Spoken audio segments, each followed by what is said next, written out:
रणभूमी Marathi news.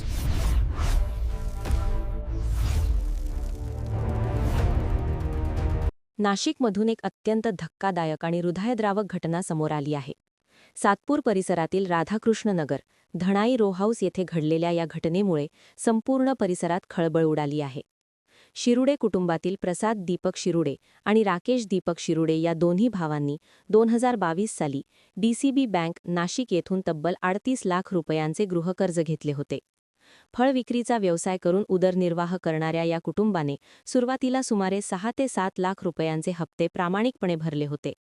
मात्र व्यवसायात तोटा झाल्यामुळे कर्जाचे हप्ते थकू लागले. यानंतर बँकेकडून सुरू झालेल्या कर्जवसुलीच्या कठोर कारवाईमुळे संपूर्ण कुटुंब मानसिक तणावाखाली आले. घरासमोर येऊन वारंवार धमक्या देणे, नोटिसा बजावणे आणि सामाजिक दबाव टाकणे या प्रकारामुळे कुटुंबाची प्रतिष्ठा धोक्यात आली.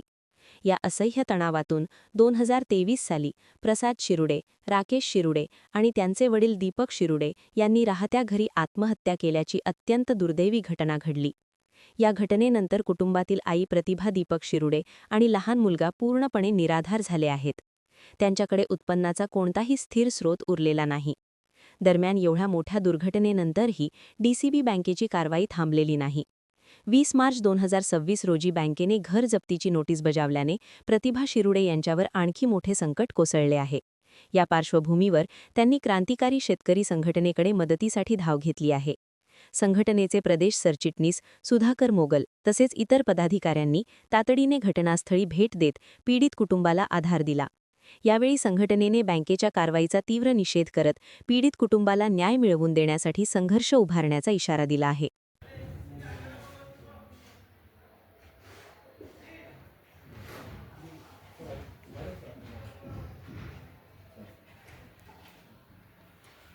आज क्रांतिकारी शेतकरी संघटनेचे पदाधिकारी सातपूर या ठिकाणी प्रतिभा दीपक शिरोडे यांच्या घराची जप्ती होती.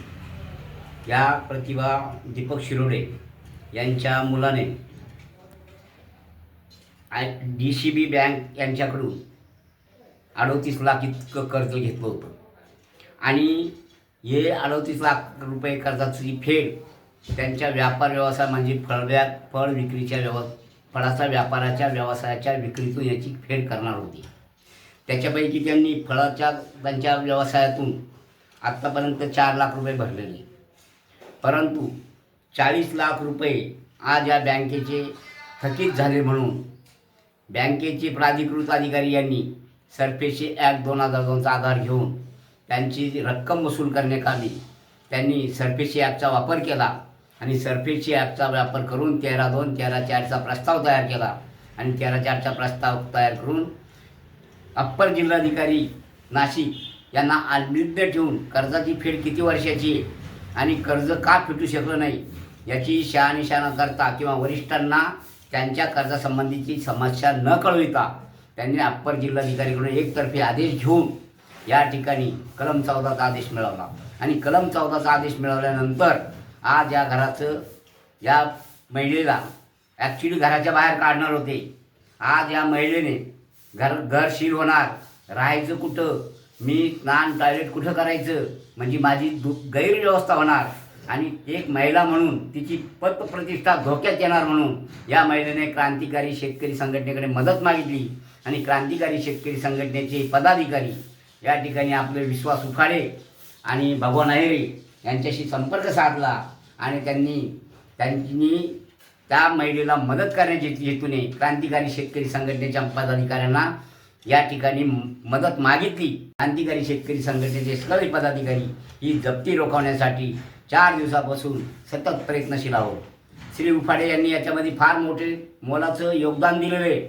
त्यांनी पोलीस प्रोटेक्शन मिळू नये एवढेच नाही, जिल्हाधिकारी आणि या सर्व यांना त्यांनी त्या ठिकाणी कळवलेलं आहे. एवढंच नाही, एक महिला आहे, महिलेवर अन्याय अत्याचार होतो म्हणून ह्युमन राईट्सकडे सुद्धा तक्रार केलेली आणि ह्युमन राईट्सकडे या महिलेला न्याय मिळावा म्हणून या ठिकाणी त्यांनी मागणी केलेली आणि या महिलेचं जे कर्ज आहे आज थकीत झालं. कशामुळे थकीत झालं?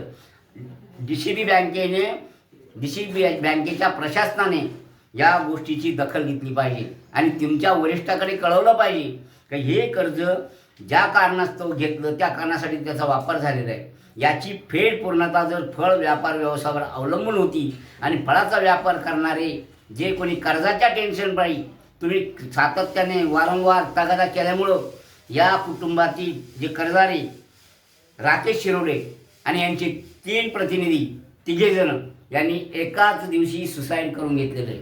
म्हणजे तुमच्यामुळं जर या कुटुंबात आत्महत्या होईल, आत्महत्या झाली असेल, या कुटुंबावरती करता करविते यांनी टोकाचं पाऊल उचललं आणि त्याने आत्महत्या केली.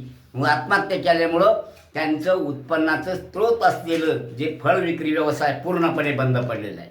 आणि ही महिला गृहिणी, या गृहिणीने कोणतं काम करायचं का जेणेकरून एवढी इतकीशी कर्ज तुम्ही फेडणार? मग हे कर्ज फेडण्यासाठी ही महिला आज हिच्याकडे रोजगार आहे का?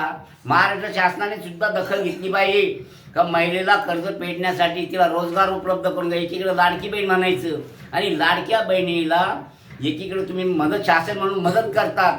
मग ही लाडकी बहीण आज जर या DCB बँकेच्या कारणामुळं हिलाचं घरशील केलं तर हिला रस्त्यावर राहावं लागणार आहे.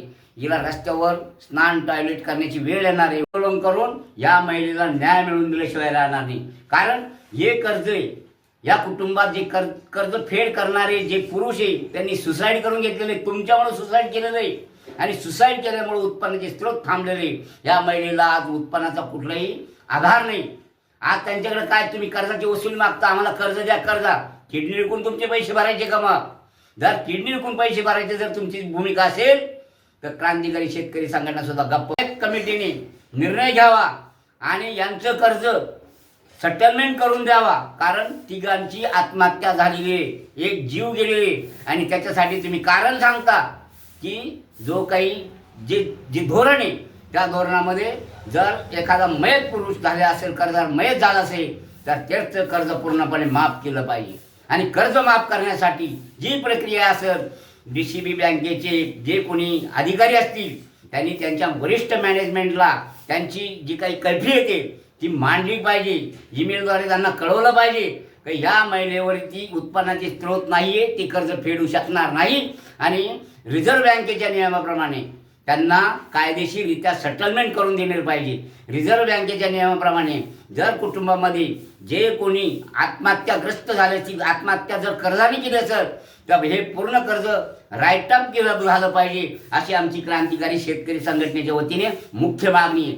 जर ही मागणी पूर्ण केली नाही तर DCB बँकेला भविष्यामध्ये याचं उत्तर द्यावे लागेल, याचे परिणाम भोगावे लागतील.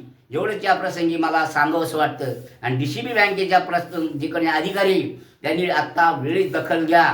तुम्ही घर सील करून प्रॉपर्टी विकून जर पैसे फेडून घेणार असं हे कदापि महाराष्ट्रामध्ये सहन केलं जाणार नाही. आणि DCB बँकेच्या जे कोणी अधिकारी असतील जर तुम्ही हे टोकाचं पाऊल उचललं, जर सील लावायचा प्रयत्न केला, पोलीस बळाचा वापर करून घर ताब्यात घेण्याचा प्रयत्न केला, क्रांतिकारी शेतकरी संघटना तुम्हाला चोख उत्तर दिल्याशिवाय राहणार नाही.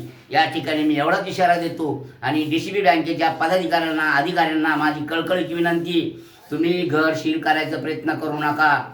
तुम्ही आजच जागे व्हा आणि तुमच्या मॅनेजमेंटला सांगा की महिलेला उत्पन्नाचा स्रोत नाही, या महिलेची तुम्ही किडनी विकून पैसे भरून घेणार आहे का?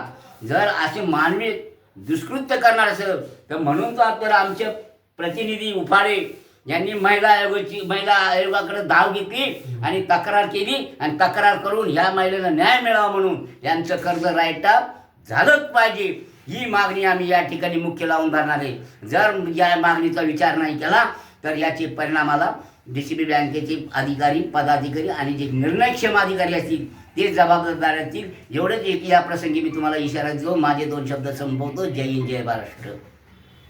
प्रतिभा दीपक शिरोडे यांनी आता DCB बँक माझ्या मुला राकेश शिरोडे यांनी कर्ज उचलले होते 38 लाखाचं.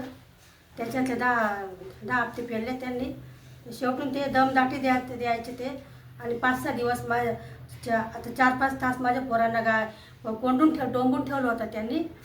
मग 27 तारखेला त्यांनी या RTGS मारून या पैसे भरले होते त्यांनी. मग खूप तगादा लावायचे त्यांनी. आता तिघं बापलेकांनी सुसाईड केले त्यांनी घरात. आणि मग त्यांना मी एवढं असून मी त्यांनी माझ्यावर या नोटिसा जप्तीच्या नोटिसा पाठवल्या त्यांनी. आज येणार होते त्यांचे क्रांतिकारी भाऊ आहेत, त्यांनी शेतकरी संघटना त्यांचे मी धाव घेतला, त्यांनी मला मदत केली, त्यांनी माझी घराची जप्ती वाचवले. हे माझं कर्ज माफ करावं हे मी विनंती करते त्यांच्यावर. प्रतिनिधी चंदन खरे, रणभूमी मराठी न्यूज, नाशिक.